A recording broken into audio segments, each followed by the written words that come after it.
Hello, everyone, and peace of Christ. All of you, please invite your friends and let us have some good time and useful time together. Education, in certain time in the history of a human being was a luxury. Only few people they can afford education to learn how to read, how to write, to go to school. It's a luxury. And actually, until now, in many places, there's many children cannot afford to go to school. But today we have the internet, which is making things a lot easier. And today we are going to do as usual, study together. And in the same time, I will open my Skype soon. If any Muslim would like to call us to prove us wrong, please feel free. We have a person, the Muslims, his name is Sabeel Ahmed. Sabeel Ahmed. This guy, there is a verse in the Bible remind me of him.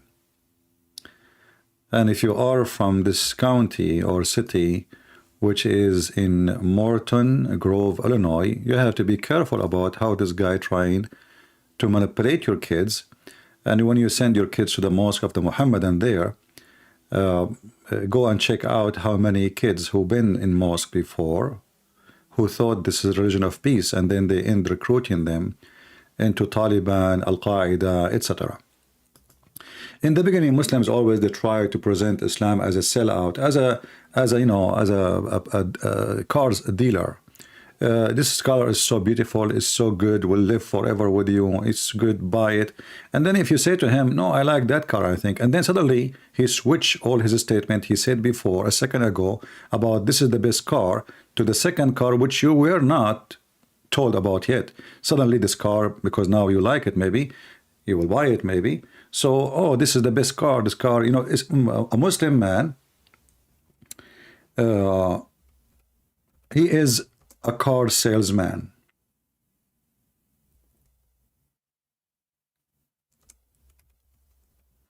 But the Bible speaks about those who try to deceive your children.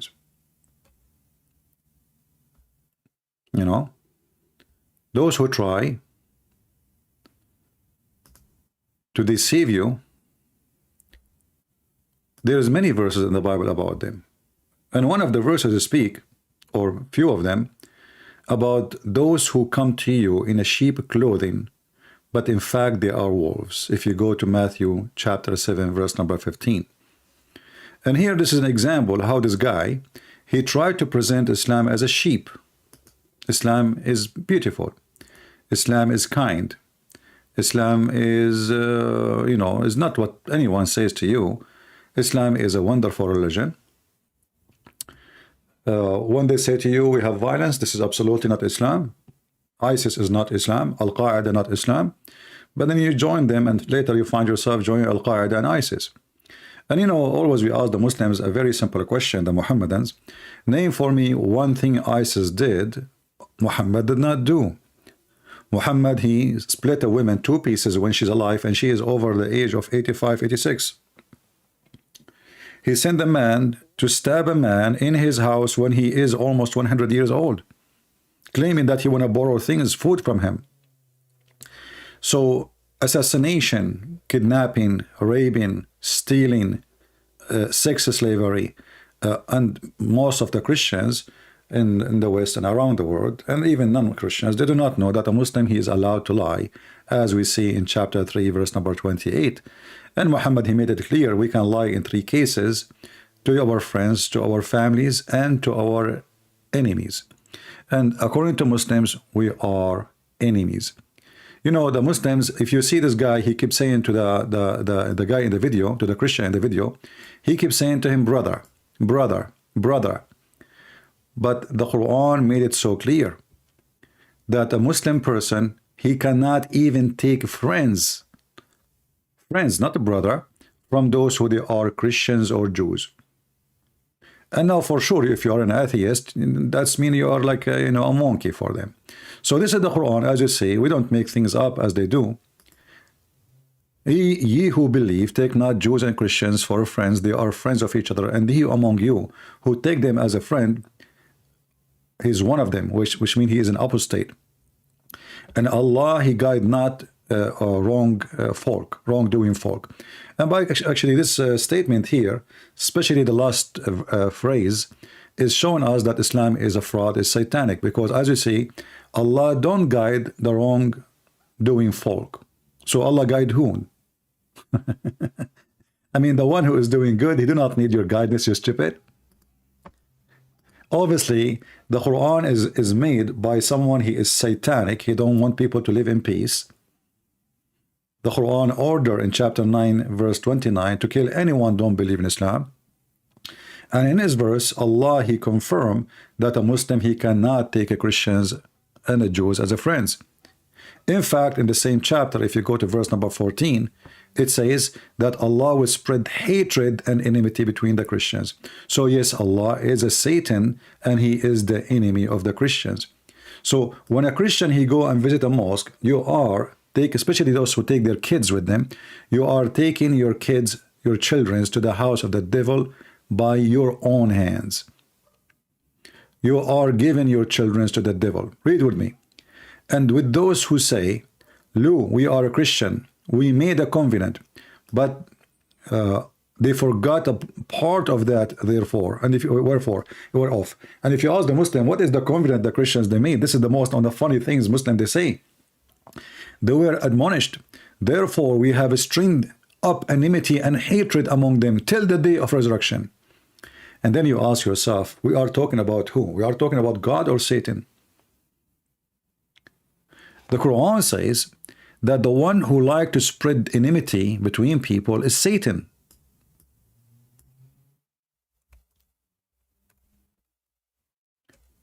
But the same Quran says Allah is the one who spread enmity.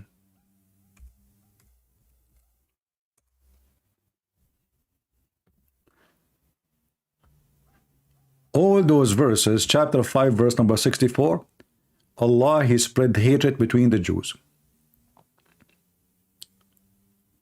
In chapter 5, verse number 91, which is the same chapter we are reading from, imagine. The same chapter, chapter 5, verse 14 says, Allah will spread hatred and enmity between the Christians until the day of judgment. And verse number 91 in the same chapter saying, Satan seeks only to cast among you enmity and hatred by the means of a strong drink and games of a chance. So if a Muslim, he drink, this is hatred. Allah, he spread hatred between the Christian without drinking. That is good. It's halal hate.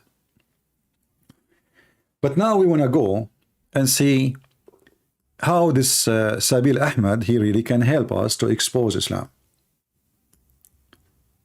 In this video here, you know, they invite the Muslim, it's a show time, so they invite, as you see, he have a presentation in the wall, one Christian come in and he have a bunch of Muslims sitting and they are recording the event. And if you are a Christian going there, my friend, don't be naive and stupid. Take a camera and take person or at least one person to record the event, because if you say anything is an embarrassment to them, they will cut it off. And if you say something can be embarrassment from your side, they will post it. So don't be a fool and go there to the house of the devil if you are not ready. But look what this idiot, he just said. And this is why we say those people, they are priceless to expose Islam. And let me give him a credit so he will not complain to YouTube and say I use his video, because they are coward and they flag your video. They fear us using, you know, they love everybody to post their video, but not the one who get them busted. So Sabeel Ahmed, this is a channel, shouting pastor, claim a calm discussion turned into hated debate. So this is the video. I have the link in the info. So Sabeel Ahmed, don't go to YouTube and claim that I did not give you credit and there is copyright over it. No, this is fair use and a criticism. And actually, I will play a very short part of the video, a few seconds. But a few seconds is enough to destroy all the claims of the Muhammadan about their God, their prophet, and their what's so-called scriptures. Listen carefully and try not to laugh with me. And I would like to see people in the comment later or in the chat here to tell me what is What is went wrong in what he just said? Allah sent many scriptures. So Allah sent a scripture to Jesus and Moses and David and Abraham and other prophets. Those scriptures were only meant for that time, and they are meant for that time. Those scriptures, they meant for that time. And here we ask the stupid Abdul, as long it's meant for that time, so why Allah did not send another prophet to the Jews after Moses for hundreds and hundreds of years? It was for that time only.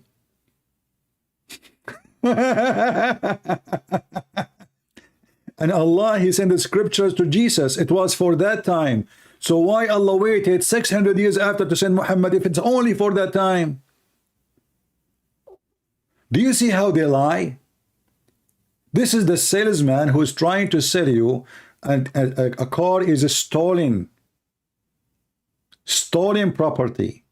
So Islam have nothing to do with the Christianity or Judaism.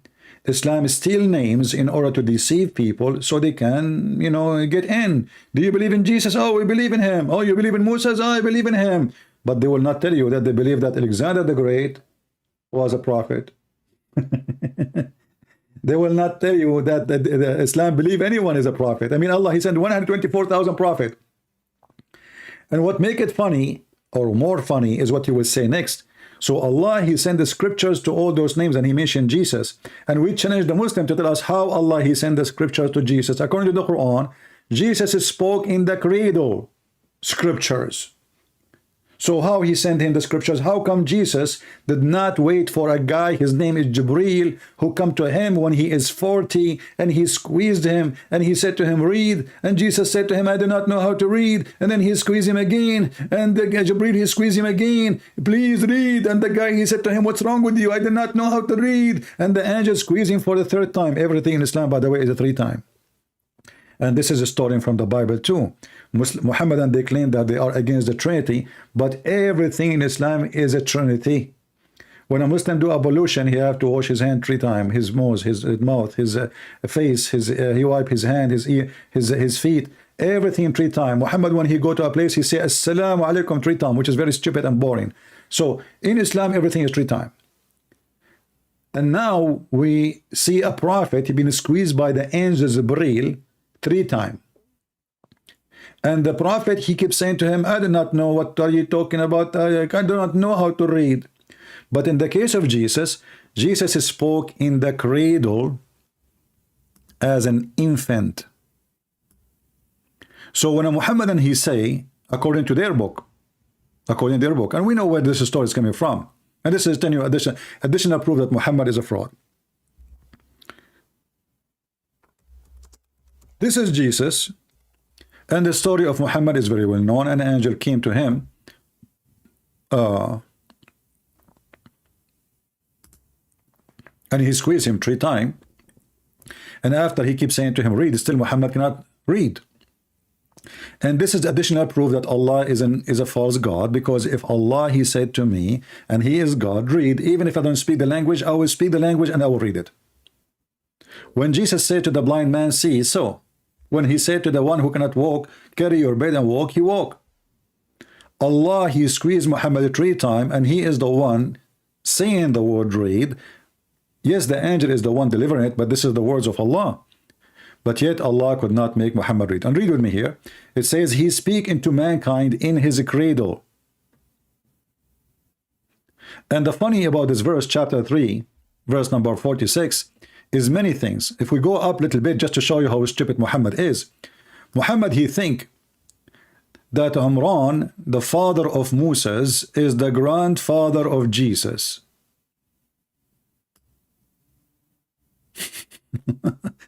This is why this exists in the chapter of Ali Imran.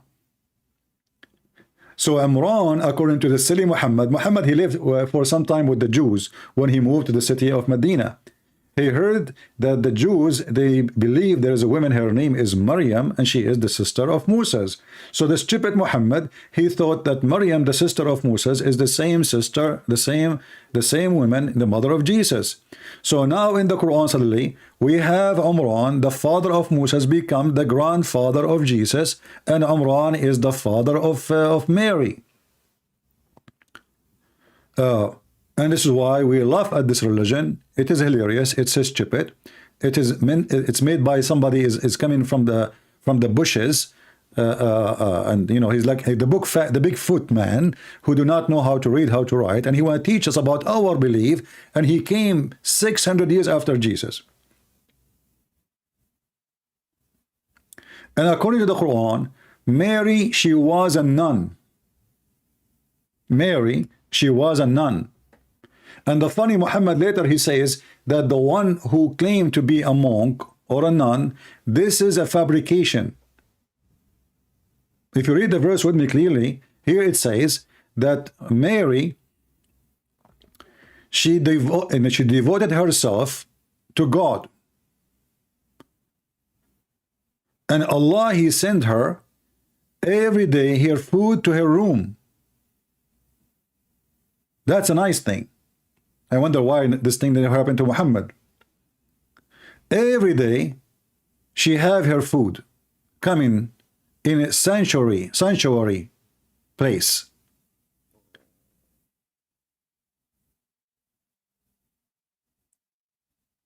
When Zechariah, he entered the sanctuary of Mary, he said to her, where is this food coming from? Mary, she said, from Allah. So the stupid Muhammad, he made Mary a nun. Maybe she was a Catholic nun. He made Imran the father of Mary. He made Mary the sister of Aaron and the sister of Moses. And in the top of that, as you see here in the story, and remember the wife of Imran said, my Lord, I have vowed into thee which in my belly, because it was a miracle for her to have a baby, supposedly. So Mary, she was vowed to be a nun, and Allah, he accepted this. And then if you go in the same stupid book, Akka, the Quran, you will find the Quran said that those who practice nun and monks, they are fabricating this.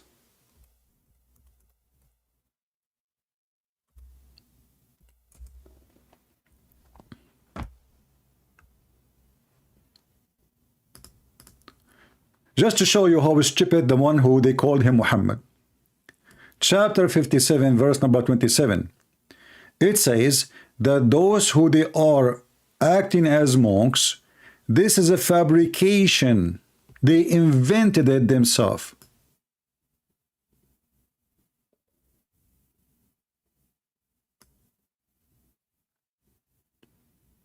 If you don't like this translation, it would look weird for me. Let's change translator. Who is this guy? Hilali Khan. Let us see another idiot.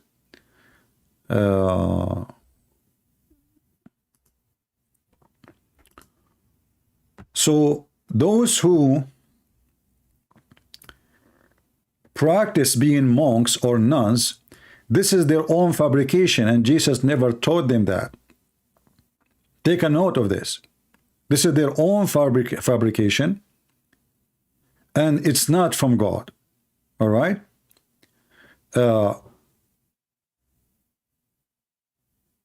But if you go few verses after, you will see the Quran speaking good about monks.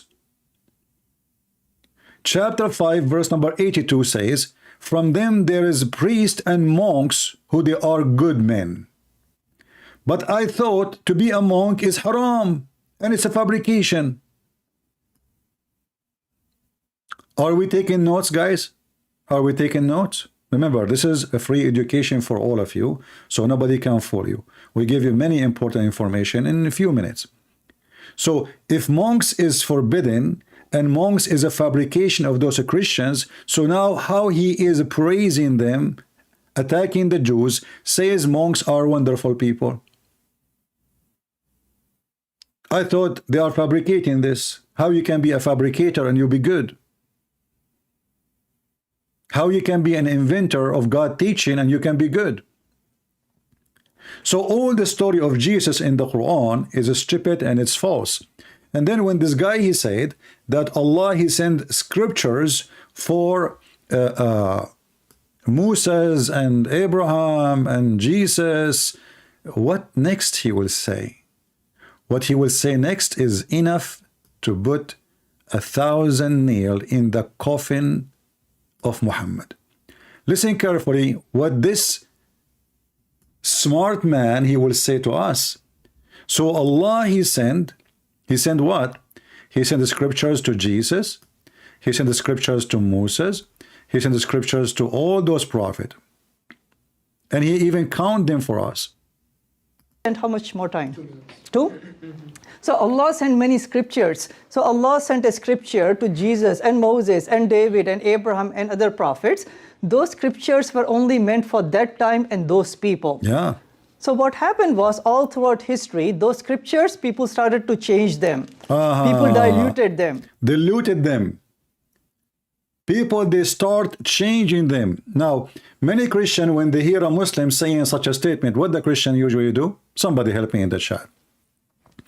When a Muslim, he say that a Christian, when a Muslim, he say to you, you Christian, you change your book. What the Christians, they do in response? They start defending the Bible, right? Is that correct? They will start saying to the Muslim, what are you talking about? We have 1,000 of manuscript. La, la, la, la, la, la, la, la, la, la. Why you want to do that? Actually, this is the best way to destroy Islam. Because he just said that the one who sent those scriptures is Allah. And he just said that people started changing them and diluted them. Which means he is confirming that the scriptures of his God cannot be protected. So when a Muhammadan, he says to you such a statement, he says to you, oh, say to him, oh, you are saying the Bible of Allah been changed. Oh, okay. Well, that is a proof that Allah cannot be God. Why? Because when you say to me that your God, he sent the scriptures and he could not protect his scriptures, that means he is not God. I have books. I challenge you to change my books. You cannot. And I am a human being. You cannot add a word. You cannot take a word from my books. So when a Muhammadan, he say that Allah, he sent the scriptures, he is giving us a tool to prove to us that the scriptures of Allah is a joke. Additional to that, if we go to the stupid Quran, the yellow pages of Muhammad, it says that nobody can change the words of Allah. The Muslim, they say to you, Allah, he meant the Quran. Even that will be even more stupid to say. Because either the words of Allah are equal to each other or they are not. Same time, when the Quran says nobody can change the words of Allah, if he is saying that he meant the Quran, then he should say nobody can change the Quran. And if he say nobody can change the Quran, again he failed, because we have tons of proofs that the Quran is not the same in many, until now it's not the same. I mean, they don't have, you don't even have a Quran. Read carefully. It says here, there's none to alter. This is, by the way, false translation. It says decisions. That's false. It has changed the translator. This is Big Tal, potato. I think this guy is using Google translation or software or something. Decision. The word of Allah became decision of Allah. Look, I just changed the translator. Imagine how Muslims, they lie in their translation just to manipulate. And this is a proof again that yes, you can change the word of Allah. No man can change the words of Allah. The guy here translating the word Allah as God, which is false translation, by the way, because Allah is not a word meaning God. Allah is a word, two words, Al is word is mean God, and La is the name of the God. So Al La, God La. So nobody can change the words of God La. And then we just heard this idiot saying that Allah He sent the Bible, Allah He sent the Injil, Allah He sent the scriptures to Moses, to Abraham, but all those scriptures, they've been diluted and they've been changed. And then as long the Quran says that nobody can change the word of Allah, and those supposedly are the word of Allah, this is a clear proof of stupidity. I don't want to say the word contradiction because, I mean, a contradiction means nothing really. I mean, this is stupid. This is beyond contradiction. This is beyond stupidity. So those Muhammadan, they have a God. His name is Allah. He sent 124,000 messenger, and each time somebody give Allah a screwdriver and he changed his book. And then one day Allah, after 124,000 messenger, Allah He decide to protect the book. This is the Muslim logic. But for me, I like it when Muslims they say that the Injil which Allah He sent is changed, because that proved to me that Allah is not God, because this is His book, not my words. Why He don't want? If you say to me He don't want to, the Muslim they say everything happened by the will of Allah.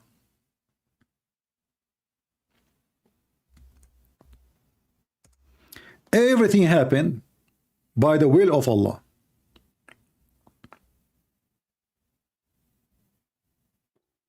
Anything. All the verses we are showing you speaking about the will of Allah. As an example, the Quran says in chapter 6 verse number 35, if Allah will, He can guide all mankind. But Allah don't want that. If God willed. Do you see it? Okay. So as long it is by the will of Allah, anything in this earth and in heaven is happening by the will of Allah. And the Muslim they say that the scriptures of the Christians and the Jews been changed, and they are talking about the scriptures sent by Allah, which is not our scriptures anyway, because we don't believe in Allah. Allah is a, this guy is a child molester. Allah is a child molester. Allah, He is a God of slaves. Allah, even He promised us in heaven, we will have a huge number of slavery, and most of them, they are boys and girls. This is not our God, and we don't want to have such a God. But going with the flow, you will see here how stupid the one who is making the Quran saying, if Allah will, all of them, they will become one religion. So, why we don't have one religion? Because it was Allah will not to be one.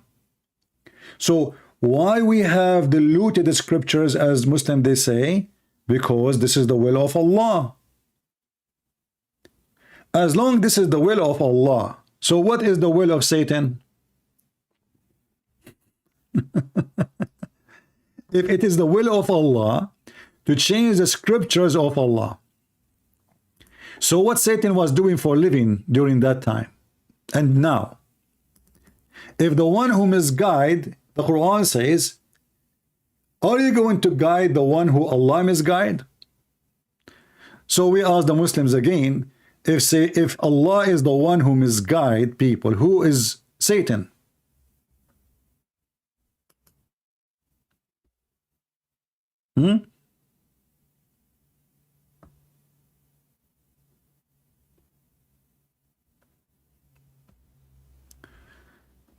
If you are a Muslim, you like to join us live on air, please feel free. And I will be happy to call you. Just text me and tell me I'm a Muslim, and I will call you. All right? Anyone have any answer for what we just said?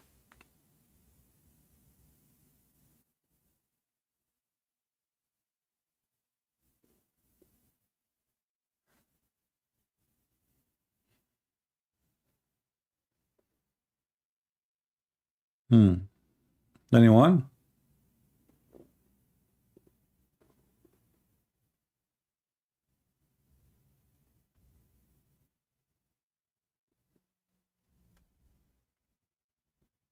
Any Muhammadan? Let us call Mr. Ali. I don't know what he want to say to us. Let us see. He's speaking about his parents.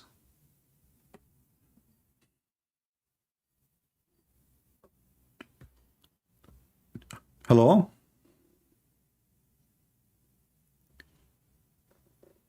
Mostly maybe Fakira. Hello? Maybe not Fakira. Let us see. Hello? Yeah, I hear you. Go ahead. I would say my mother would say there's 99 names for Allah, and that doesn't describe anything that Allah would do. Your mom, she said there's 99 names of Allah.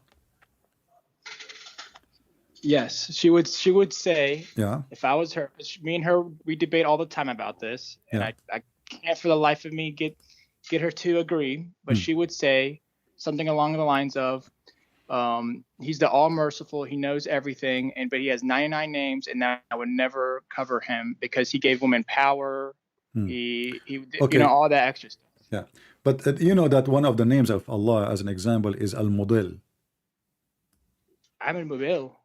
Al-Mudil. What is Ahmed Mubil? Al-Mudil. Al-Mudil. Al-Mudil, which means the one who misguide, the one who deceive. You know that? Are you sure it's not the one that plans? No, the planner? no. This is the the model is the one who deceive. As an example, chapter 13, verse number 37.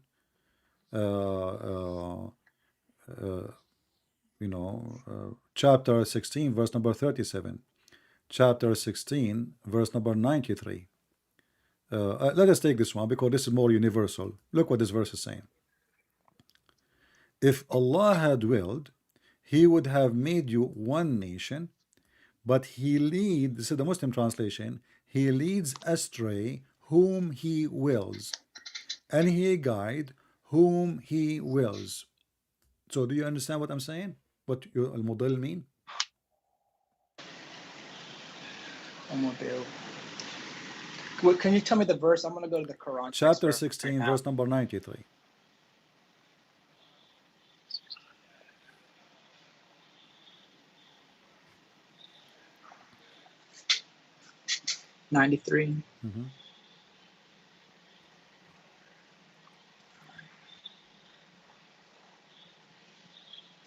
Had Allah His will would surely have made you one nation. You can read loud.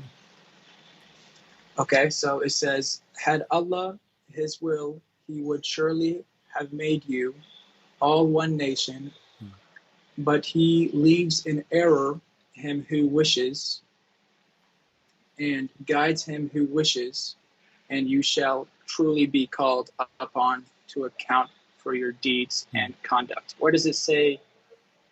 Okay. Do you see your translation says He leads into error, right? Yes. But who is the one who leads us into errors? Isn't it Shaitan? Yeah, it definitely is Shaitan. Exactly. This is Allah. So Allah is a Shaitan. But what if he's just testing us? You watch a movie, you will see in the movie there is two cop. One he play good cop, and the other one he play bad cop. Right? Here, there's only a bad cop. Why? Because he lead the majority of mankind into error. And the translation is false, by the way. It doesn't say error. It says into deception, yudil. You can take the word yudil. I don't know if you speak Arabic or not. You can take the word yudil and you take it to the Islamic dictionary, any Islamic dictionary of your choice, and you will find that the word yudil mean to deceive and to mislead. So in my translation here, the screen says he leads astray. So who is the one who lead us astray? The devil. Who is the devil in Islam? Allah. If Allah is the one, do two things. He lead astray and he guide. So what exactly is the job of the devil? What the devil do for maybe a Allah living? You know, what he do in his time? is. There's a verse in the Quran that says, like right after Jesus, it says he is the best planner. Is that words in No, there my as friend, this well? is not the same word. Secondly, that's a false translation. There's no planner. Al-Makirin have nothing to do with the word planner because you let me show you how we can get them busted. Obviously, you don't speak Arabic. I do. اقدر احكي عربي بس ما اقدر Okay, so اكتب واقرا. my friend, you speak Arabic and you speak a Gulf language too, not only Arabic. So you speak Arabic very well. I'm surprised now. You shocked me. So now, let us read together. As long you speak Arabic, why and how you did not see that the word makr mean, don't we say in Arabic, الثعلب المكار? ثاقب المكار. ثعلب المكار, ثعلب. You know what ثعلب? ثعلب. Yeah, لا ما no. the fox. Oh ايه ثعلب ايه. Okay, آسف. so the fox, the makar, because why? Because he deceive you. He's very smart. He deceive. So in chapter 7, verse number 99, it says, أفأمنوا مكر الله لا يأمن مكر الله إلا القوم الخاسرون. Are they feel secure from Allah? This is the Muslim translation, not mine. Divincing? What divincing mean? Convincing. I don't even know the English divincing is. Let me search in the dictionary. For me, and I'm not good in English too. Okay. Invent, planner, system, mechanism. Okay. Well, no, this is a false translation then.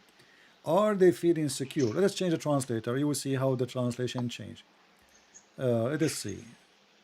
خطاب. خطاب. إيه؟ Here he says, do they feel secure against Allah planning? But if we take the word makar, one makar, to the dictionary, we will find that this word means deception and deceiving. So do you feel secure from the deception of Allah? You should know that only losers they can feel secure from the deception of Allah. And just to show you that this is what the word meant, makar, we will go and we will search the word makar in the Quran, and we will Okay. find how the Muslim they have funny translation. Chapter 16, verse number 26. And as long as you speak Arabic, you can read it. It says, قَدْ مَكَرَ الَّذِينَ مِنْ قَبْلِهِمْ. Do you see it? Chapter 16, verse number 26. قَدْ مَكَرَ الَّذِينَ مِنْ قَبْلِهِمْ. Correct? Yes, yes. Okay. What is the translation for the word makar here? They plotted. Yeah. Do you see it? You said 26? I'm sorry. Chapter 16, verse number 26. Okay, yeah, I see it now. The proceeds did schemes is what it says over here. Yeah, well, no problem. But this is what makar mean, is to deceive, conspiracy, to trick, you know, a trap, secretly, you know, to do something illegal or harmful. And it is an evil action. So here you notice that when the Quran is speaking about people who they are the enemy of Allah, the Muslim, they have no problem to translate it as deception, as plotted, as conspiracy. But when they speak about Allah, they say He planned, but it's the same word. You know what I'm saying? Yeah. There it is makar, here it's You know, makar. So what is different? It's a false translation. I don't mean to be off topic, but when I told my dad about this, he said the Quran is like the best book in the whole entire world. He said if there is one word missing, every single Muslim would know it, and it's been really preserved. And No I just problem. started Ask looking your into dad to recite for you the chapter of stoning to death. from Aisha and the animal. Or But ask him, here's the or thing, ask him everybody to memorized it. recite, or ask him to recite the verses of breastfeeding for adult 10 times. Okay, that I actually don't understand now, because there's a certain word for it, tata, something like that, in Arabic, or إرضاع. arda. إرضاع. Okay. Yeah. The argument would be they have it all memorized. So here it is. There's actually be said for that one, actually. Now I think about it. He said there's Allah takes verses out of the Quran, and then just because he realizes people don't need them or something like on that lines. Okay, that's an additional proof that Islam is a fraud, because if Allah he will take verses from the Quran because people don't need them, then why he did not? Because there's still a lot of verses in the Quran. They are abrogated supposedly, and they are still in the Quran. So why some of them they went missing and some they stay? You know what I mean? If this is the decision, we will take out any verses are abrogated, because Muhammad, he is a fraud. In the beginning, when he was weak, he was not saying kill the Christian, kill the Jews. At that time, he don't have enough people to kill. In the beginning, he was acting like a sheep. Then he come with abrogated verses, says go and kill the Christian and the Jews. Chapter 9, verse number 29. So there's many verses abrogated by one verse, but they are in the Quran. And then there's many verses are not found in the Quran. The Muslim, they say they abrogated by recitation and writing. But where is the command, and why even you take it from the book of Allah? If nobody can change the word of Allah and nobody can delete the word of Allah, did Allah order you to take it off?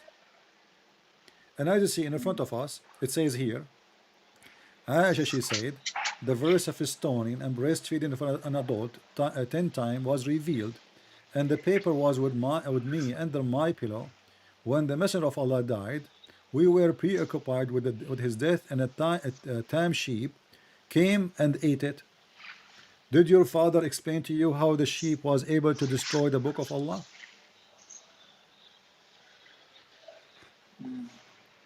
No.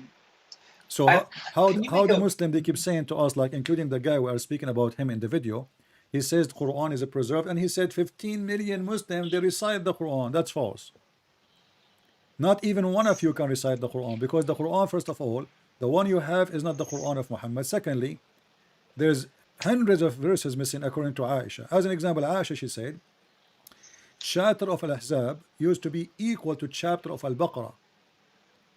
And if we go and check the chapter of Al-Ahzab, we will find that hundreds of verses are missing in one chapter alone. So they lie with no shame, you know. And actually for me, I would like the Quran to be preserved so I can love more. I wish the chapter of a breastfeed for adult is still there, because that will help me more to expose how stupid Islam is. So chapter of Al-Ahzab is 73 verses, but according to Aisha, it was equal to the chapter of Al-Baqarah. And if we measure the distance between them, or what is missing, we will find that we are talking about hundreds of verses, because this chapter here exceed way more 200 verses. Let us read how many. 286 verses.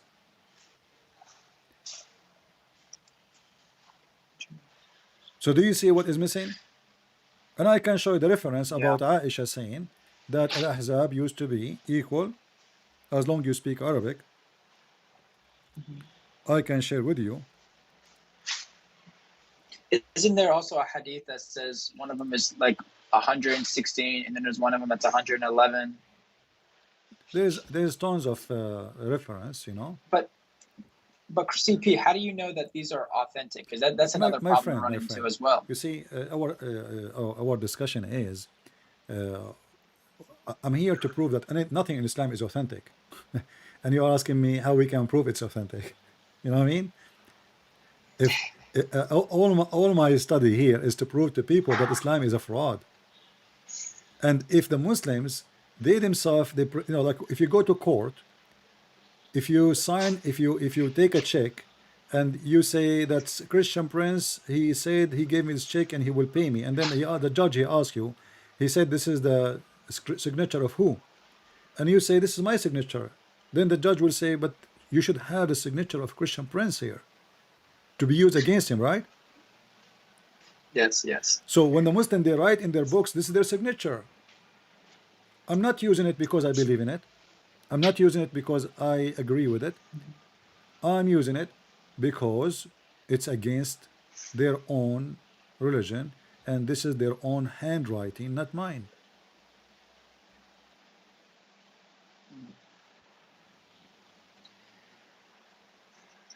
Wow.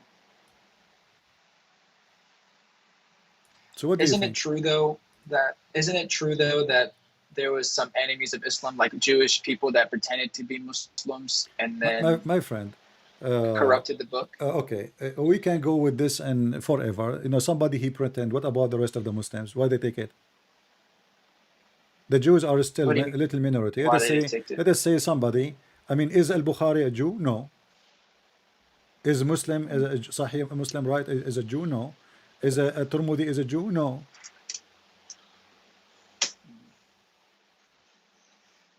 When was Bukhari even made the hadiths? It Do you doesn't know when they were matter. You know, made? maybe 300 is after, but this is not the issue. The issue is the Muslim agree with it. If you go to a Tafsir al-Qurtubi as an example, and this is the official government website of the Kingdom of Saudi Arabia, and they are explaining for us chapter of Al-Ahzab, verse number 1. Al-Ahzab number 1. Right away here it says that this chapter is 73 verses, and it used to be equal to Al-Baqarah. Can you see my screen? Al-Baqarah? I Yeah, I will can see use it. Google translation so everybody can see. Chapter, this is the official government website of the Kingdom of Saudi Arabia, not my website. And this is the book of Al-Qurtubi. Interpretation for chapter 1, chapter 33, Al-Ahzab, verse number 1. Let me zoom in. Page number 418 in the book. Page 418. Look with me what it says. O Prophet, fear not and obey and don't obey the unbelievers. And then he continued, he is saying, Surah Al-Ahzab is a civil, which means in the Medina. It was revealed to the hypocrite, and it is 73 verses. This surah was equivalent to what? Can you read with me, please? Said 73 verses. Can you read the following at the top or the bottom? The one I highlighted for you. It says it is this surah. It is 70 Okay, Al-Ahzab. 73 It's verses. 73 verses, and the surah was equivalent to Surah Al-Baqarah. Oh, okay. Al-Baqarah. What? Do you see my screen or no? You don't. Yes, yes, I do. Okay. It's laggy, but Does it yes, say it used to be equivalent to Al-Baqarah? yes. And Al-Baqarah, what chapter is that? Because like I Baqarah said, is I'm not. chapter 2, which have 286 Yes. Yep. verses, minus, listen with me, minus 73. How many verses is missing in the chapter of Al-Ahzab? Over 130. 213.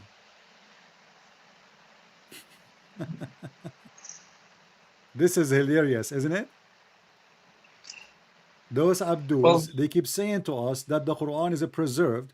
This is their official Islamic website. This is not me. This is not a Christian prince making a statement. This is the Kingdom of Saudi Arabia, the center of the Islamic terrorism in the world.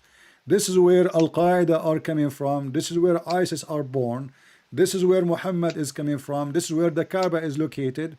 And this is an official government website, and the link I posted for you. The Ahzab used to be equal to the Baqarah, which is the cow, and that is leading us to a hilarious number, that 213 verses. 213 verses is missing in one chapter alone. Listen, we are not reporting one verse, two verse. We are reporting almost what is equal to 10 or 15% of the Quran. The Baqarah is in the front of the Quran as a second chapter because it is the biggest. So Al-Ahzab used to be equal. And when they say equal, it's mean equal. So 286 286. is Yeah, the pages, and now the there's only cow 170. chapter. And What? Al-Ahzab What? used to be equal to Al-Ahzab, which is supposed to be 286. But Al-Ahzab today is 73. Total missing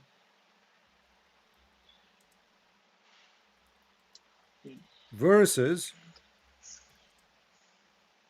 is 200, 113.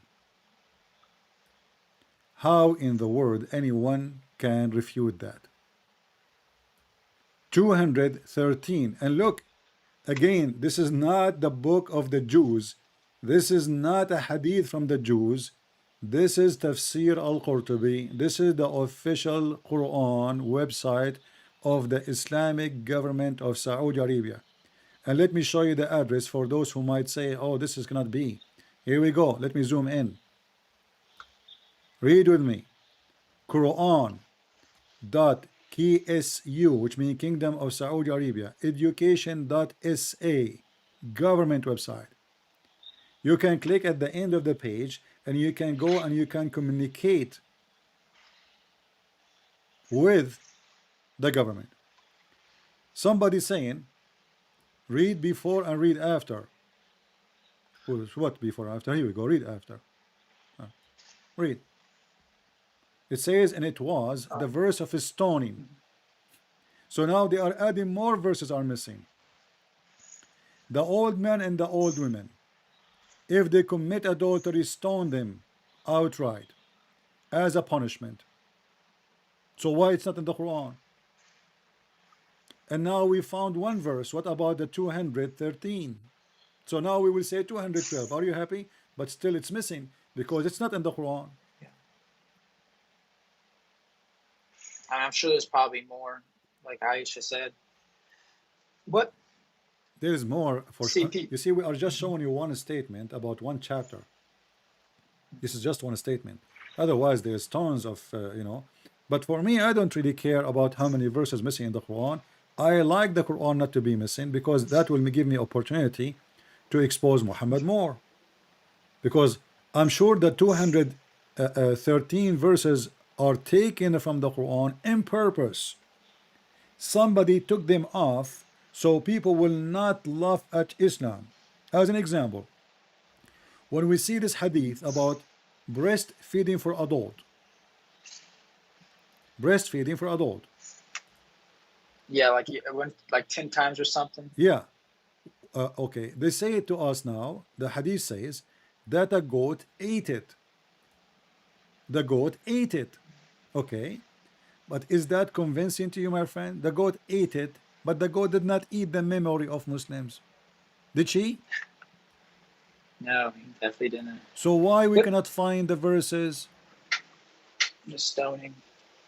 The only answer is the Muslim, they took it because it is an embarrassment and it is stupid. Because the goat ate the book, but the goat is not a Trojan horse inside their head, and she was eating their memory. So all those excuses, like in one hand, they say to us that we memorize the Quran. In one hand, there's verses the Muslims don't want to mention. And not only that, they claim that they are missing because the goat ate it. And here, look how much humility this goat is bringing to Allah. So Allah, He decided to protect the Quran. The goat, she said, over my dead body. The goat, she went to the bedroom of Muhammad. She jumped in the top of his bed because he was laying down dead. The goat, she said, meh, and she flipped Muhammad over the floor. The goat, she went under the bed and she grabbed the Quran. The goat, she started flipping verses in the Quran by using her tongue, which is always wet. And the goat, she did not eat out the Quran. She chose specific verses to eat. I mean, this goat must be a CIA. She chose certain verses, like especially about breastfeeding. I mean, the goat obviously she felt being threatened because people they need her breast to get their milk. Now, the goat she felt that Muslim women they are competing with her. So the goat she went to the bedroom of Muhammad. She jumped in the top of the bed, Muhammad, meh, meh. And then the goat, Aisha, she was busy because the Prophet is dead and many people come into the house. And the Prophet with the goat alone. I don't know what the goat she did beside what she did with the Quran too. I mean, the guy is dead. She flipped and the Quran is under her pillow. So the goat she flipped the guy and she start eating the Quran. And she did not eat all the Quran. She ate verses of her choices. This is must be a very well-educated goat, and she did take a degree from the Sorbonne in France. She speak languages. She learned even Arabic, and she started flipping pages. Which one I will eat? Which one I will eat? Which one I will eat? And then after she That ate the verses, which is more funny, that Aisha and the Muslim they remember what she ate. I mean, isn't it this is hilarious? How Aisha she figure oh out boy. that this is the one the goat ate?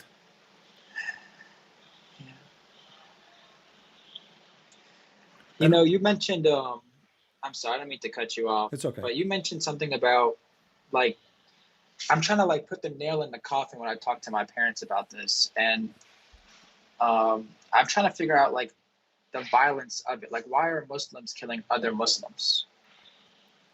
You know, I mean, even this is because of Muhammad. You know, Muhammad, he made it clear that if two group of Muslims they they disagree, one of them have to kill the other one. You know, one of them have to finish the other one. And this is how Muhammad actually he established the destruction of Islam. If you go to chapter 49, verse number 9, this is why Muslim they find it legitimate to kill Muslims. Why? Because those who they are opposing us, they should be killed. The Quran says so. Even if they are Muslims. Read carefully. Chapter 49, verse 9. If two parties of believers fall to fighting, then make peace between them. And if one party of them doth wrong to the other, fight ye that which is wrong. And now what they do, each one of them says, oh, the other one is wrong. And they kill each other. And that's why Islam is in the destruction non-stop. You know, my Muhammad friend. established, Yes, like sir. if Muhammad he said, never fight your Muslim brother, they will not dare to do it. But now he gave them a license. And now each party says they are the one who's wrong. So we see the Shia fighting Shia, the Shia fighting Muslim Sunni, Sunni fighting Sunni, Sunni, Al-Qaeda fighting ISIS. They go and use this verse to justify killing other group.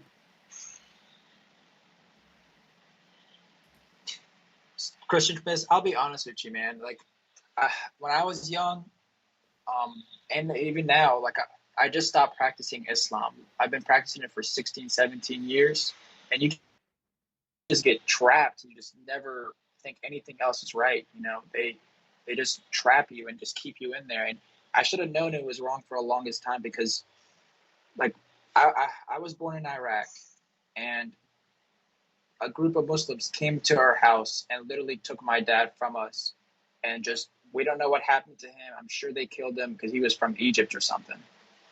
And we moved to the U.S. and I was still a Was your Muslim for dad the is longest Muslim time. Sunni? He was Muslim. He was. I don't know what. I really don't know the difference between. I know Sunni and Shiites are different, but Yeah, he was but your definitely family they are Yoruba-sided. Sunni or Shia, because then you can find out who is the one who took him. If he was Shia, then obviously the Sunni is the one who took him. You know. Yeah, I think my mom is definitely Sunni. Oh, so he is Because I have Sunni. a So he is stepfather. Sunni. So the one who took your dad is Shia. Mm, Yeah, this is what they do. This is what they do. And I'm sorry to hear about your dad. You know, it's okay. No, I you mean know. I was really young, but I mean it was a blessing because I even though I even though it was a struggle, it took me a while to like find God, and it's just every time I defend what I believe, they always like attack Christians about just just dumb, like, show me where God is at in the Bible. And I'm like, how many times, like, show me that Jesus said he is God. I'm like, how many times I got to show you? It's just, I just really want to get away from this hellish religion. You know, I know it's satanic. I just wish I have the spirit like you do and just be able to, you know what I mean? So now, just to understand you, I never spoke to you before. So now you left Islam, and do you believe in Christianity? Yes, sir. I've been a Christian for the past 2 years. I Ah, actually just wonderful, recently got baptized. wonderful, wonderful, Yeah, wonderful. And what yeah. what make you come to Christianity, if you don't mind to share with people here? Um, to be quite honest with you, I always prayed, and I just never felt it in my heart. And even though I got out, had no religion, and I just asked the man, what do you mean by new kingdom? And then I just got closer with the Bible. I mean, God is love. I don't think there's a single verse in the Quran that says God is love. Yeah, You know, and what really got me is when Jesus said, "Blessed are the ones who mourn," because that he just, like, it's like he speaks to you, and you can't find comfort in the Quran. You just can't do it. You can't understand it. I can speak Arabic. You heard me speak Arabic, but it's yeah, hard to understand it. It's hard. yeah. It's And ridiculous. not because of the Arabic is short, but because this Quran is a stupid book. Like, when I give the Quran to somebody, he is born in the Middle East all his life, and I ask him to read and to explain, and then he will end saying to me, Allah knows best what he meant. Because it's a stupid language. This is not even Arabic. I mean, this is really stupid. And the Quran is not really a book which is like bringing you a step by step into information. No, like when you go in a school, let's say you start studying algebra 2, you start from zero, teaching you about numbers, etc., and how to divide, but you don't go to the last level in 2 seconds. In Islam, no. In Islam, suddenly we are talking about Adam, suddenly we jump and we are talking about Jacob. And then from Jacob, Yeah, we go yeah. back to talk about Muhammad wives, and she want to go to do poo. And then we go jump from Muhammad wife, want to do poo, to Umar al-Khattab was spying at the wife of Muhammad. And then we jump from Muhammad and Umar al-Khattab spying at the wife doing poo to Sulaiman and flying carpet. And then we jump from the flying carpet of Sulaiman to talk about how Allah he made the moon and he split the moon. Oh And my then we God. find a verse after it saying that Allah never split the moon because there is no Quran, no miracle given to Muhammad. So this is a hilarious book, you know, made by an idiot. And this is why the Muslims, when they ask them a question, they say Allah knows best what he meant. And not only that, actually, I don't know if you know in the Quran that Muhammad himself, when people start asking him questions, and he himself could not explain what he is saying. Do you know what he said? Hmm. Allah knows best. No, he said this Quran have a lot of verses which is mutashabihat. What the I wouldn't word understand. in English, agorical. I don't know how to pronounce the word correctly. Sorry. Uh, It's okay. uh, I wish I knew what it was in Arabic. I would have say it for you, but yeah. you know, So I know what you mean, kind of. Yeah, it's under you cannot understand it. Only Allah can pretty much understand exactly. it. No one But I knows don't know. what I it don't know means why you save bought the Allah. book. Yeah, Is it true that the but Quran was here already but written here before it you came? need to ask yourself uh, if if nobody knows what the Quran meant, so why Allah he sent us the Quran? I mean, what the point of this Quran if you want to send us a book nobody can understand? You know, Yeah. Wasn't it true that the Quran was made in heaven? It wasn't even. It was already planned. the Quran supposedly is written between the eyes of an angel. His name is Israfil. Israfil, Allah he put he wrote his Quran in a board and he put it between the eyes of Israfil. This is angel Israfil. I will draw him for you in the screen. You know, this is Israfil, mashallah. You know, it's funny you say all these words because, like, at a young age, you remember surahs and you remember them all the time, but you don't know anything that you're saying, like, not a single word. Yeah, Like, I still have some in my mind that I could never get rid of my head, and I don't know to this day what they mean. Yeah. Do you see my the screen I did draw for you?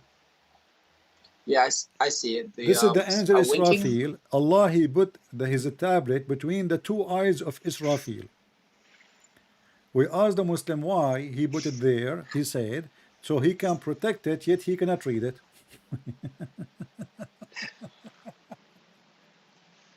The distance between the eyes of Israfil is the same distance between the earth and the heaven, which means 500 years distance between the two eyes. And this is the tablet of Allah. I mean, all of Islam is hilarious, stupid stories for kids. It doesn't make sense in any mean, in any way, and it's stupid. And then Allah, he have in his tablet Yeah. destiny that the goat will eat the Quran. Oh man, I didn't even think about that one. Or But you know, it's true what about. about Allah? He wrote in his tablet that any believing women she wanna f the prophet. What? Where do you find that? Is that the one where it says anything your right hand possesses? No, no, no, no, no. This right hand possesses. He mentioned that, yeah, in the verse, but he mentioned that any believing woman she offer herself to the prophet, so the prophet yastankihuha, which means to f her. Uh, Yeah. So Muhammad, he have a God, and this God, he is the one who created the whole universe. And he went to his office and he want to write down for Muhammad who and which women can sleep with him. The conclusion is all women in the world are welcome to be in the bed of Muhammad. If you read the verse here, you would die laughing. This is the chapter of Al-Ahzab.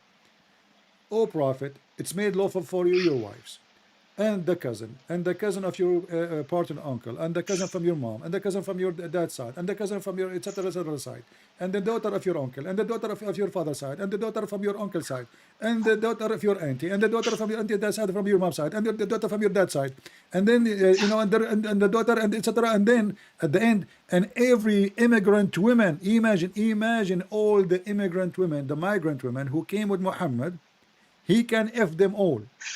In the top of that, and any believing women she gave herself to the prophet if he desired to f her. What does have to do with God? yeah, that's true. Like, why does he have all this stuff in the Quran and it's supposed to be like No, what does have to do the with God? eternal? What does have to do with God? You see, is this guy coming a prophet of effing, or he's a prophet of God? I mean, isn't it enough he have 13 wives, hundreds of sex slaves? Why all this list? Nobody left. I mean, the guy, he have the whole town. And why God want to make such a verse? Isn't it obvious that this is the most obvious false prophet? And Aisha, she said to him, ah, Muhammad, I see that your God, he rushed into your sexual desire. Aisha, she discovered it, Yeah. you know. She knew he's a fraud. So my friend, But I'm why so do they happy. I'm support so happy him for though? you that you left Islam. But if you want, Thank you if so your much. mother, she speak English, I will be happy to talk to her, and I'll promise you, I will speak to her with all the respect she deserves. Okay. She doesn't speak good English. She just mostly speaks Arabic. I, But I will speak to her I in Arabic, no appreciate you. problem. I will speak to her in Arabic. You know, Okay. Shukran, ya habibi. Thank just you so much, Christian Prince. anytime, let me know. You know, if you can call me and tell me my mom want to speak to you, and I promise you, number one thing, that I will treat her the same as I treat my mother. God bless you. All God right, bless you. yeah, and Thank you, my Arabic, friend. no problem. But you know, don't leave your mom misleaded. You want to save her, right? You don't want your mom to go to hell. I do. I really want to save her so bad. I want to cry thinking about like her just praying to Mecca to a freaking stone. You know that. I Yeah. just can't get her out of it. She's trying to convince me to go to Saudi Arabia with her to Mecca, and I'm Listen, like, I got an idea. yeah, what's up? Ali. I got an idea. Yeah. Your mother, she is praying to the stone, to the direction of the stone, right? Yes. I want Yes. you to ask her a very simple question. What is left of the stone? Is the black stone still there? Why we are praying to the stone? Why we touch it? If she say it's sustained by Allah, do you know, Ali, that nothing left of the stone? What? I thought it was still there. No, The no, private parts. no, Yeah. no, it's not there. It's Let me not. show you. Let me show you how you can help your mother to get out of this faith by a very simple way. I will show you in the screen. Please look with me in the screen. This is the black stone, I will show it, which is in the Kaaba. There's no black stone left. All what you see in the brown, this is a wax. The black stones is little tiny rocks. You see them? We can count them. What the So heck? if Allah He sent this stone to witness to Muslims enter the day of judgment, how come Allah could not preserve His stone, His priceless stone? You know what I mean? And they kiss that? Yeah, this is what they Oh my kiss. This is what the God. Muslim kiss. Yeah, this is what the Muslims kiss. And Muhammad he claimed that this stone can erase your sin. So Yes, if erase your this sins. if Yeah. this is if this is the stone, there's nothing left of it. Here we go. There's only one tiny rock, 2, 3, 4, 5, 6. That's it. There's nothing. Yeah. And the rest is a wax. And the Muhammadan in Mecca, they have to do maintenance to the stone which is sent by Allah. I mean, if Allah cannot do maintenance to His own stone, No, it's a money thing down there. I don't even think it's a prayer thing. It's definitely a money thing down there too, you know. well, this is a priceless stone. As you know, the Saudi Yeah. they make billions of dollars every year from it. Oh yeah, You they know, do. imagine, My dad imagine spent if at you least 10 imagine, grand just imagine going there. Ali, imagine if we have believers believe Las Vegas must to visit every year. Yeah. Las Vegas don't need to make advertising. The casinos will love Yeah. it. This is the casino. This is the biggest casino in the world, where people they are gambling with their money and their life and their security just to come and practice paganism, kissing a stone. I asked a Muslim website, it's called I think Convert to Islam. I said, I have a question. Why Prophet of Allah he kissed the black stone? Took them 5 minutes to answer. They said because it's holy. I said, okay, why it's holy? Took them another 5 minutes to answer, you know, and they said because he kissed it. You're sent by the heavens. No, it's a stupid religion. And this is the additional thing, this pagan religion. Muhammad, he says, if you touch the black stone and the Yemeni corner, and this is the Yemeni corner, let me show it to you. Okay. This is the Yemeni corner. Again, have an opening like a vagina, you know, window. The Yemeni corner have stones coming from the temple of Al-Makkah, which is the temple of the god Lah, the moon god. So what the Kaaba is a replacement. Instead of you going all the way to do Hajj in the temple of Al-Makkah, which is in Yemen, which is the temple of the moon god, why you want to go there? Here we go. We brought some stones from that temple. We put them in the Yemeni corner. That's why it's called the corner of Yemen. If you touch the Yemeni corner and the black stone, Allah erase your sin. It's your sins, yeah. I wish it works that way, you know. Definitely Well, not. I mean, this is a pervert religion because if this is how it is, then all of us will become pervert. If this is how easy it is, we go touch a stone, you know. You know what I You mean? know what gets me too? Yeah, what gets me too is that they're doing good over here just to go to heaven to have sex with 100 different virgin wives. That you know, you do good over here just to do bad in heaven, which makes no sense to me too. Yeah. But But look what I got you. Muhammad, another additional proof that Muhammad is a fraud and he is a pagan. Here we go. A person asked a Muslim, narrated from Abdullah ibn Ubaid, he said, O Abu Abdul Rahman, why do I only see you touching these two corners, which mean the black stone and the Yemeni corner? He said, I heard the Messenger of Allah say, touching them erases sin. Touching them erases sin. See how easy it is? So this is why you see rich Muslims who they are believers in Allah, they go and they do everything in the book of the devil. And then they go do Hajj, have some muta with some Yeah. maids. They have a lot of maids, bring them from poor countries. They have sex with them in Mecca, and then they go to the Kaaba. Even the hadith says that the Muslim they used to go and circle around the Kaaba, and their penises was dropping sperm. Oh, jeez. Wait, you see that in the hadiths? Yes.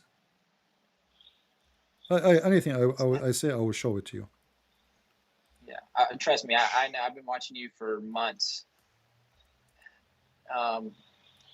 Watching you has made me want to be like an apostle. Like, I'm not gonna lie, I've been studying and studying, and I just gotta get my Arabic like 100%, and then, mashallah. Yeah. So this I don't is think I can ever be this as is good what as you, Islam is though. about. Honestly. Yeah, here Oh, we try our best, you know,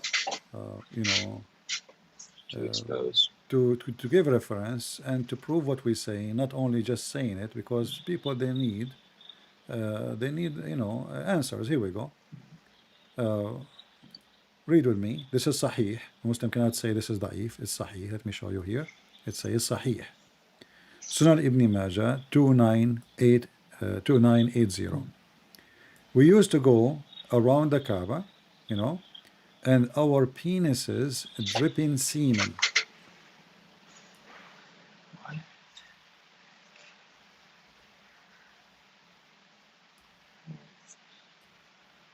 It's a very perverted religion, I mean, for sure. what they are And doing? What exactly? And not only I'm that, shameful to even tell my mom about this. I'm shameful to even tell my mom about this, let save alone. reference, and when you find the time is suitable for you, share with her slowly, and she will see, she will understand, why this is a false religion. Do you know that the Arab always they used to go around the Kaaba naked? No, but I know the robe thing would No, make no, it. no, naked, I've totally never naked. heard No, that. no, no, not naked, naked. يطوفون عراة. This is telling you what the Kaaba was. The Kaaba is a sex mating place. The women, they used to go to the Kaaba, and the black stone is a vagina. Women who cannot have babies or they are unable to have babies, they place their hands in their vagina when they have their period, and then they place the hand inside the black stone. And they pray to Allah to fertilize them. This is what the Kaaba is about. Let me see the hadith so I can share it with you. So pagan. Isn't it true that Muhammad used to be pagan for 40 years before he became a monotheistic? He was pagan and he is still pagan, my friend. He did not change. Yeah, that's true. That is true. Yeah, nothing changed. He was a pagan and he's still pagan. Yeah, let's see. And didn't he mention something about the three gods too, the goddesses? Oh. But then that's a satanic verse. Never Warm mind. meal, some fresh. Say again, because a video suddenly played on my side here. What you said? No, I was saying he was worshiping those three goddesses, but then they turned out to be satanic verses. He was he got when he met the Jews, he tried to copy some of the Jews. It's, what the Jews, so he's mixed up. This guy, he adopt other belief so he can get more people. So when he met the Jews, he tried to adopt some of the Jews' teaching. He met the Christian, he tried to adopt some of the Christian teaching. And the Arab, already they have their pagan Kaaba, so he adopted that from the beginning. And then in the beginning, he abandoned the Kaaba, and he started praying in the direction of Jerusalem for a long time. Why? Because he was hoping the Christians and the Jews, they will join him and they will accept him if he do that. But when none believe in him, he got so angry from them and he decided to kill them all and then go back to his roots, which is the Kaaba and paganism. As you see in front of us, Sahih Muslim, the book of pilgrimage, it says, from Isham, from narrated from his authority, from his father, blah blah blah blah blah, that in the exception, with the exception of the Hams, who were Quraysh, and their descendant go around the Kaaba and the house naked. You see it?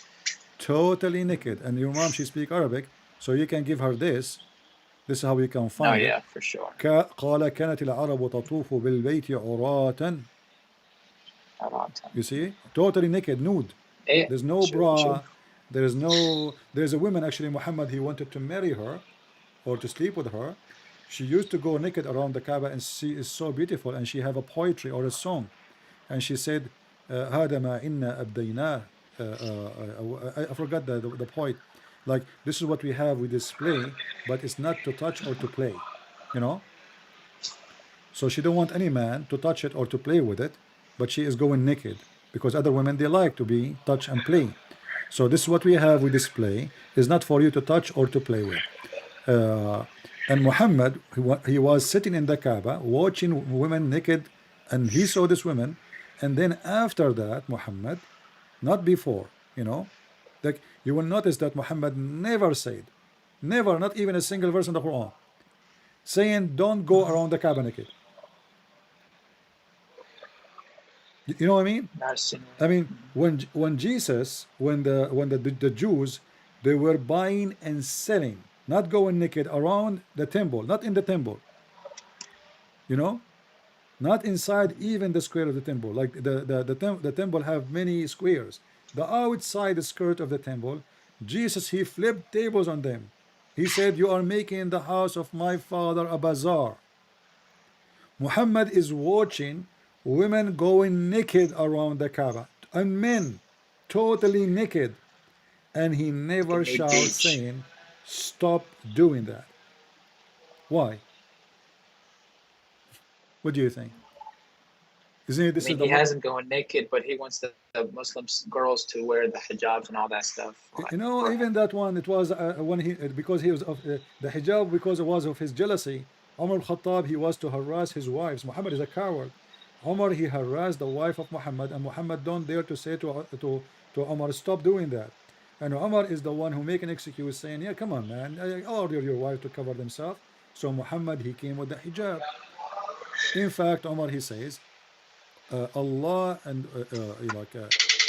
Allah, he took from me, Allah, he agreed with me in three. Some hadith says 10: the Kaaba, the hijab, and the station, the PlayStation of Abraham. Those are coming from Muhammad, from Umar. Even Muhammad, he says, if there is a prophet to come after me, is going to be Umar. Because he's the last prophet too. Yeah, no, he can hire you.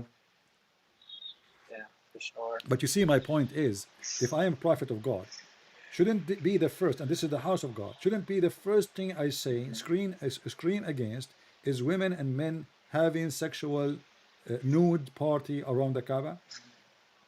The Muslims always, they keep mentioning to us saying that the people, they used to have idols around the Kaaba, correct? Yes, yes. But they Still never inside, mention, right? Too. yeah, but they never mention that the Prophet of Allah, he went so angry against men and women going naked. And there's not a single verse in the Quran saying so. Not a single verse against going naked around the Kaaba. In fact, until now, the Muslim, they go naked around the Kaaba. They wore just a sheet, Yeah, that's true. Just a Buddha sheet. which is obviously been taken from the Buddhist. If you go and check the Hindu and the Buddhist monks, you will see this is the dress code exactly. They shave their head.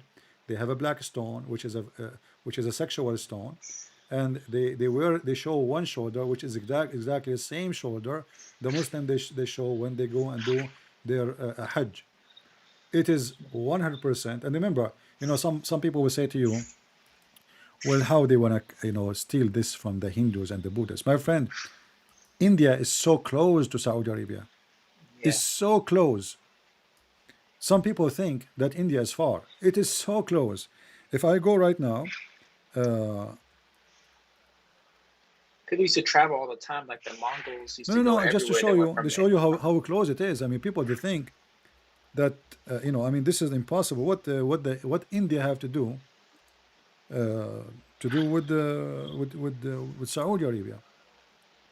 If we go right now and we open the maps, let me do it. All right, just to show you how close Saudi Arabia is. This is, remember before there's no Emirat and Dubai and those countries. This is all Arabian Peninsula. So look how close it is India. This is India, my friend. Now it's called Pakistan, right? This is now, it's called Pakistan. And this is here Bandar Abbas. This is Iran. And here, this is India. They are so close. And everybody knows that the Arab, they have a trade line with India, with China, non-stop. So when they say how they are going to do that, where India is far, it's not far. This is Karachi as an example. This is Karachi. How far it is from the beach here? Not far.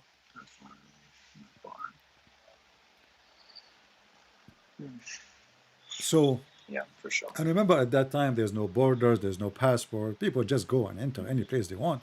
You know, it's not like now you have to take a visa, and there is a police, and there is border control. You know. I just really don't.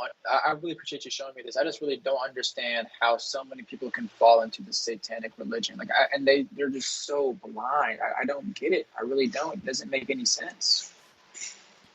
Well, I'm glad for you. You decide to leave Islam, my friend. I'm happy to have you, and I will be happy to help your mother anytime you can. You wish to call me. And if you have a friends, they are trying to convince you that Islam is a good religion, tell them come and speak to this guy. I will be watching. I want to see who is the winner. All right. Oh yeah, me too. God bless you, Safi. Have a good night. Bye-bye. Thank you. Take care. God bless, and I will pray for your mother. Take care. You know, you notice a lot of people who they start studying and reading, you know, they are leaving Islam. I mean, how many people they call us just in the last week, they are ex-Muslims? Incredible number. Honestly, incredible number.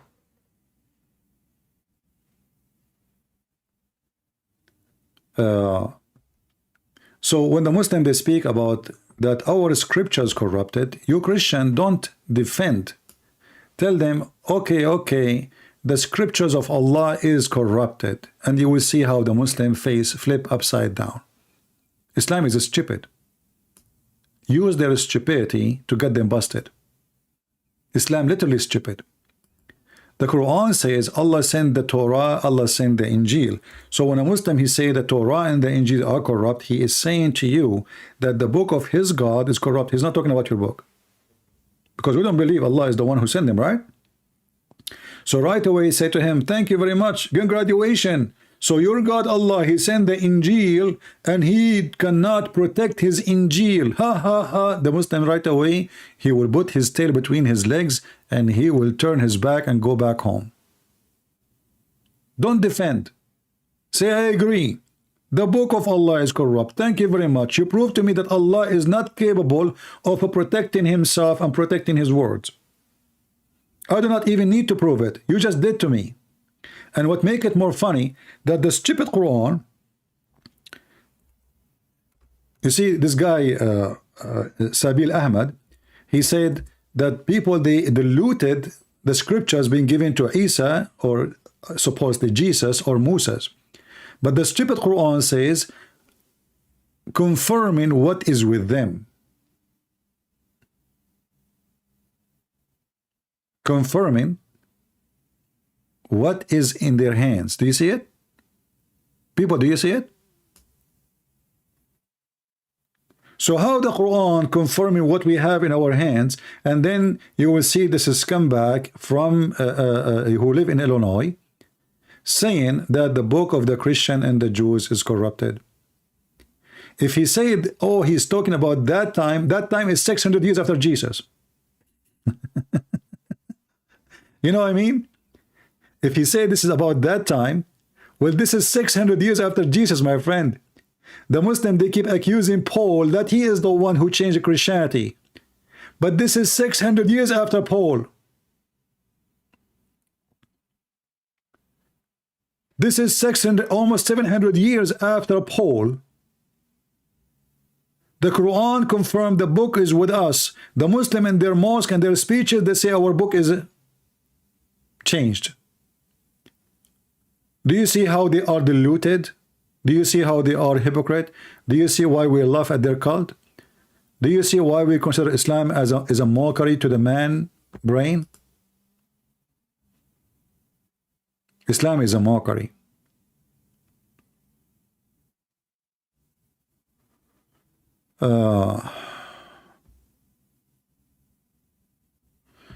Somebody said, okay, he was going to convert to Islam after watching the video of Zakir Naik, and now after watching my videos, he decided not to convert to Islam. All right, I see. Well, it's okay. I advise you to convert to Islam, my friend. First of all, Allah will make your penis endless, and that is a reward for you. But don't forget to take a selfie picture with your penis when you have it, because I believe this is not a reward. This is the most torture way to walk. Imagine you have a penis in front of you and it is endless. You can't even walk forward. You have to drag it and walk backward. When Muhammad, he make a promises, his promises is stupid, is meant only for stupid ones. So when somebody says to me, I was thinking to convert to Islam, I will say to you, my friend, no, you were not thinking. You were a donkey. Because there's no way you were thinking. There's no way you were thinking. How in the world anyone can believe in such a thing and he say he was thinking? Anyone in the world believe that there is God, he promised us at least 80,000 little boys in heaven. I mean, even in slavery in heaven, to boys. Boys.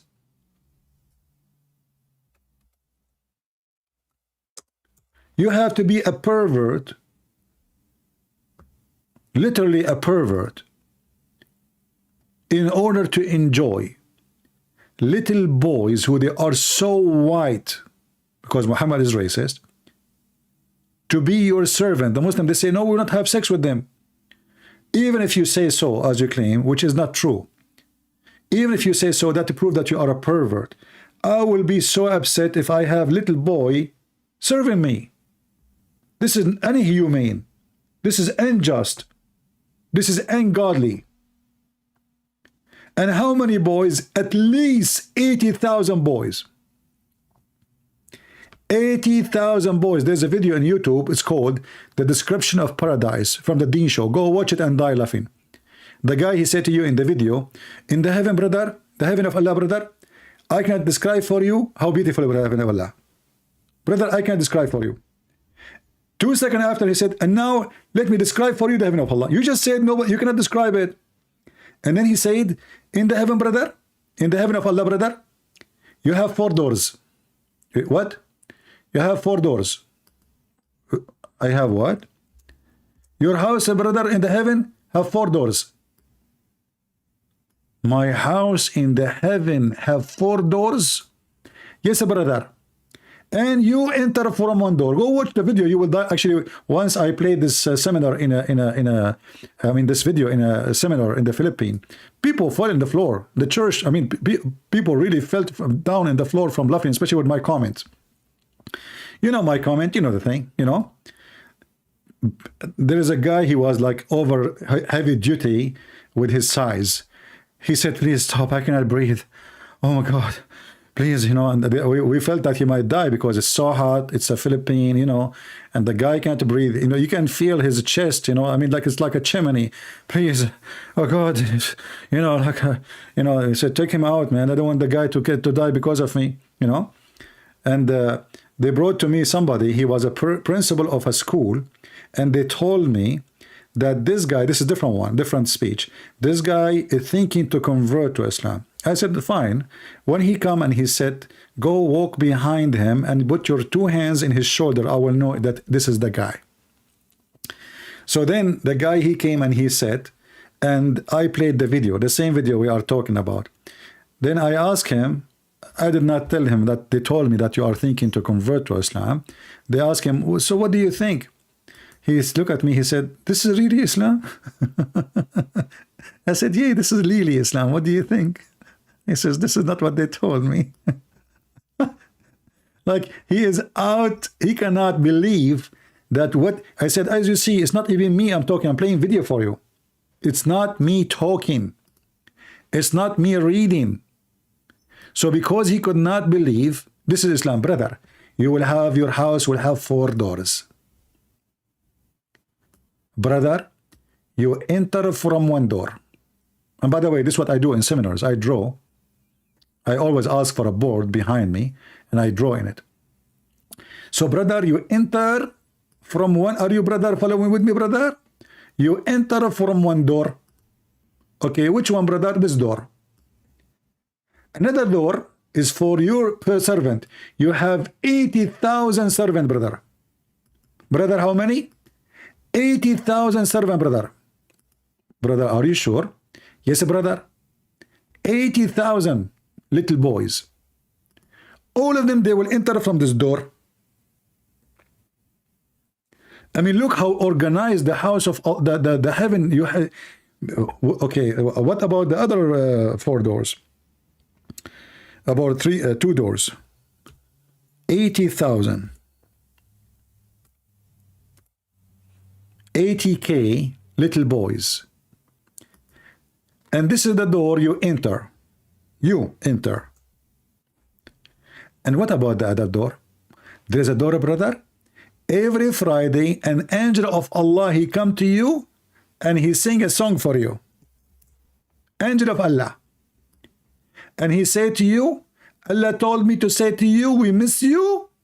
Come and visit us. And brother, this will happen every Friday. Every what? Every Friday, brother. And the second you open this door here, you are going now to visit Allah. You are going to visit Allah. Okay? The second you open the door, brother, there's a shower will come in the top of your head. What? Yes, brother. There's a shower.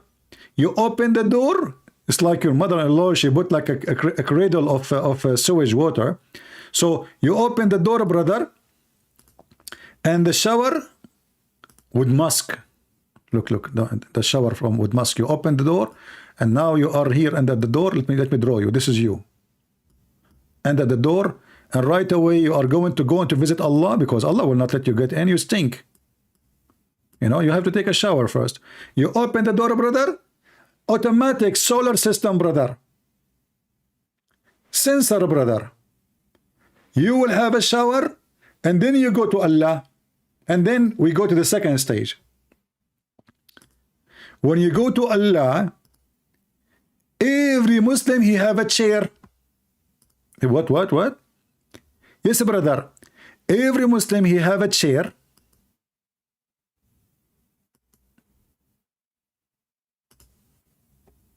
How many Muslims we have in the world? You know? Every Muslim will have a chair, brother. Yes, brother. And not only that, brother, your name is on church. It says in the chair, it says reserve. Look how you know the Muslim, you go to Egypt, you see the people, they are climbing over the window. In the heaven, they have names, they have order. So if everybody have a name and he have a chair, how in the world I will find my chair? If we are now more than 1 billion Muslim, by the time I find my chair is going to be eternal life. And then after we sit in the chair, we have a stage. We have what? Yes, brother, we have a stage. What do you mean you have a stage? Brother, we have a stage. Okay, stage. Okay, what we have in the stage? Brother, guess who is going to be in the stage, brother? Okay, who is going to be in the stage? Brother, we will have a brother. First of all, brother, guess who is going to go on the stage and sing, brother? Michael Jackson? No, brother. Trump? Brother. Trump. I would like to see Ivanka, not Trump. You know, at least something look nicer. Okay, Obama? Oh, brother, no way. Obama. What about his wife? Her voice is not good. Okay, I give up. Who is going to be the first one who stand on the stage and he will sing for us, brother? Oh, Prophet Muhammad, brother. Are you sure? First one? Oh, sorry, not Prophet Muhammad. Is going to be a Prophet David. Okay. So David, he stand on the stage. This is David. And he have a microphone in the front of him. La la la la la la la la la. La la la la la la la la la la la la la la la la la la la la takbir la la la la la. So David, he will recite verses from the book of Psalm, brother. And brother, when David he recite, the birds and the water, they will stop. And now I know why we have a frozen water in the faucet for the last week. It was David singing.